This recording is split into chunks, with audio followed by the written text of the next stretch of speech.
ګوره د سافټویر د اپډیټ کېدو وخت دی، نو زه به هم خپل سافټویر اپډیټ کړم. السلام علیکم ورحمت الله وبرکاته. دا وبا چې راغلی د دې د ټولو نه زیات په پښتونخوا کې زموږ ملان چې کوم دي هغې خراب کړه. له حلوه یې ورسره نه ده خوړلې، داسې جسماني دغه یې نه دی ورکړه. د ټولو نه اول خو دوه قسمه ملان دي. یو هغه دی چې د جومات ممبر یې ډاکټر ته پرېښودو، پوهه کس ته یې پرېښودو چې کوم احتیاطي تدابیر د حکومت د طرف نه راغلي دي د هغې احترام کړی، جوماتونه یې بند کړي دي، وینځلي دي، او داسې مو پکې هم لیدلي دي چې بهر ګرځي، سینیټایزر، ماسکونه، ګلبس دغه کوي، راشن یې پکې دغه کوي. او په دې کې د جومات اسلامي هم خلک شته، د جمعیت مې پکې هم د مردان یو څو خلک لیدلی دی او موږ یې ستاینه کوو. داسې خلک دې نور هم زیات شي. خو د دې خلکو تعداد ډېر کم دی، دا 1% دي یا 2% دي، 2 به زیات وي شاید 1%. 99% خلک کم دي چې هغه ایمان مضبوط سیبدلي دي. ایمان مضبوط سیبدلي د قرآن آیات ووې، چغې چغارې به وهلې وې، ایکس نشته. اوس یو په مردان کې کېښو وی ایکس نشته، او یو بل غاړې ورکوئ، سلامونه کوئ او سنت ټول ادا کوئ او راځئ منځونه کوئ او اجتماعګانو له ځئ، هر څه کوئ. د الله په فضل سره ایمان مضبوط پکار دی، ایکس نشته. دغه ایمان مضبوط سیبدلي چې کله دا بیا تاڼو ته تللی دی او کمیشنر دلي پسې راغلی چې وروره دا ته په کومه ټاټو به کې ځانګې راځه، بس چې بولي دي یا وهلي دي یا نه دي وهلي، چا چې نظمونه ویلي دي، چا چې هسې تقریرونه کړي، یا هغه بیا راشي د قرآن بل آیات ووایي.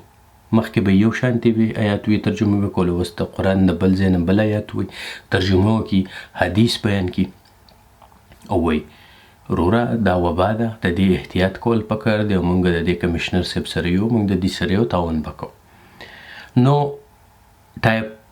اولني ملانو ته زه دا خواست کوم چې وروره ستاسو د منبر او د پګړۍ د دې ډېر غټ عزت موږ کړی دی او موږ به یې کوو، خو دا اوس ستاسو په لاس کې ده چې د دې خلک دا تاسو پوهه کوي او دغه عزت برقرار وساتي. اوس موږ معاشره د ملا یا د قاري صاحب څومره عزت کوي. که تاسو وګورئ چې د جومات ته ور دننه کېږي که نه، مشر سپین ږیری کس پې خو چې قاري صاحب ویني چې قاري صاحب جومات ته را روان دی، تر هغې به نه دننه کېږي چې قاري صاحب یا مولوي صاحب نه ور دننه شوی. دا د سپین ږیري خبره کوم، ځوان یا واړه سوال نه پیدا کېږي چې هغه نه مخکې لاړ شي، دا احتراما څوک د چا نه هېرېږي نه. بل که مولا یو حجرې ته لاړ شي یا دغه ته لاړ شي بیټک ته، ټول خلک ورته ودرېږي، سلام ورسره وکړي چې تر څو مولوي صاحب یا قاري صاحب نه وي ناست څوک نه کینی. نوټ کوي، زه به دروغ نه وایم.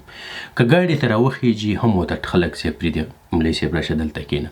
که ته په ګاډي کې روان یې، مولوي صاحب دې پیدل ولیدو، هلک مولوي صاحب راخېږه، مخې ته سیټو ته خالي کړي، بچی به درسره راته وایي شاته واړه. ایون که د کور زنانه هم داسې کیسونه پکې شوي دي، هغه ګاډي کې ناست دي شاته، مولوي صاحب ته یې مخې ته راوخېږه، دومره عزت موږ ورکوو، دغه عزت دې برقراره وساتلی شي. مسله کوم ځای ده؟ مسله دا ده چې دا چې کله مولوي صاحب رغېږي د وړوکوالي نه والا، دا موږ دغه شان نه واخلو او په آیسولیشن کې کوو. آیسولیشن کې داسې چې د شپه ورځ په مدرسه کې وي، په دارالعلوم کې وي، غټې وړې مدرسې پکې ډېر شته، ماله نومونه نه راځي، هغه هلته وي. د جمعې په ورځ د دې غریبانانو چوټي وي، د نورو وړو نه وي، د دې وړو سره د دې انټریکشن نه کېږي چې یو بل ویني راویني، د یخنۍ او د ګرمۍ چوټیانې د دې نه وي، صحیح ده. او تر د سحر د مانځه نه بعد د ماسوتن د مانځه پورې د غریبانان ټول سبق وایي، لږ لږ یو ګنټه وقفه وي پکې د روټۍ او د اودس ماتي. بل 15 کاله دی په دغه دارالعلوم کې وي او مولان شي او مفتیان شي او علم حاصل کړي، خو دی د موټرسایکل نیټ چې دی هغه اړقول یې زده نه کړي، صحیح ده. بل څه کار یې زده نه کړي، ټیلري یې زده نه کړي، ګاډی چلول یې زده نه کړي، موټرسایکل یې خو ماشاءالله سټول چلی، ډاکټر رغ نه شي، انجینیر رغ نه شي. د دې په نسبت دا کم ماشوم چې سکول نه ځي او مدرسه هم کړې وي، هغه ډاکټري زده کړي، انجینیر شي، استاد شي، ټیلر شي، نایي شي، موټرسایکلو مصري شي، د ګاډو مصري شي، هغه د دنیا سره ځان سیال روان کړي. مولوي صاحب چې دی به صرف او صرف آخرت ته پاتې شي، دیني دغه ویلي دي. بیا موږ چې کوم عزت ورکوو، یو خو دی آیسولیټ پاتې شو، د دغه قهر یا قهر په زړه کې دی. بل زموږ د ډاکټر، انجینیر، استاد هر سړی هغه ته لاس په نامه ولاړي. نو بیا د دې مولوي صاحب دا خیال دی چې وروره دا هر سره به زما نه تپوس کېږي، زه ډاکټر هم یم، زه انجینیر هم یم، په شرعي طریقه به پول څنګه رغېږي، په شرعي طریقه به د وبا څنګه کنټرول کېږي. نو دا د دې غلط فهمي ده چې کم سړي څومره ځان کړولی په دین کې به موږ ستاسو نه تپوس کوو. صحیح ده.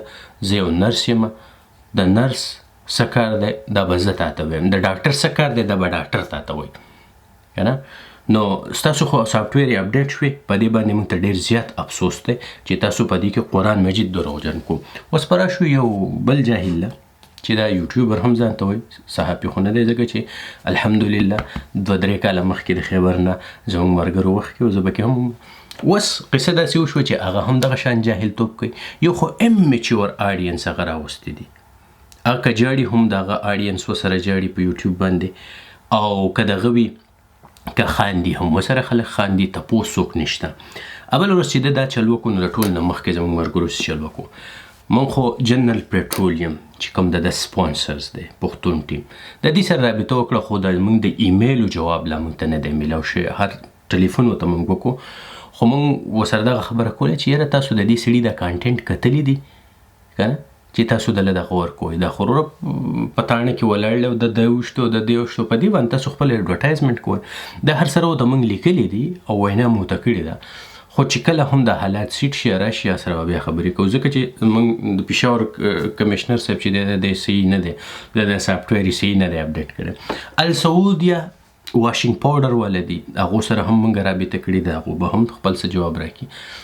نو دغه ایمان مضبوط سي په خپله ویډیو کې دا چغې وهلې چې ایمان مضبوط کړئ، ایکس نشته، بیا خپل ایمان ډیلیټ کو، د یوټیوب نه هم ډیلیټ کو او د فیسبوک نه هم ډیلیټ کو. نن چې کله کمیشنر صاحب ځان ته مخې ته کېنوي، نوې زمانې یو څو خلک خفه دي، یا ته په سپینګمو کې د شین چای در واړو ما څنګه د نه څوک خلک خفه دي. د پېښور خو موږ یو تاڼه نه ده پرېښودې، په هغې باندې زموږ پوسټونه شته، هر یوې تاڼې ته موږ ټلیفون کړی، خدای خو د هغه پولسان خوشحاله کړي چې په واټساپ یې ستا ویډیو غوښتې وه موږ ورته لېږلو. څنګه د نه خفه دي. او دا کم د چاپاړه کې خو موږ نه یو ناست، خو د دې چې کم دغه باندې خبرې کوي د ډنډې د زور نه، د سافټویر نه دی اپډیټ شوی، نو ده ته به موږ د ده سره چې کوم سپانسرز دي، اوس د ده د امچور آډینس سره خو موږ څه نشو کولی. خو موږ له پکار ده چې موږ راشو ښه کار وکړو، ډېر وکړو چې د ده څه کوي د دې نه قلار شي. نو دغه سافټویر چې دی دا به اپډیټ کوو او دغه شان به جاري ساتو، چې چا هم پوښتن په غلط لاره کوو موږ ټول به ورته په جمع راځو. نو تر بلې ویډیو بیم باق.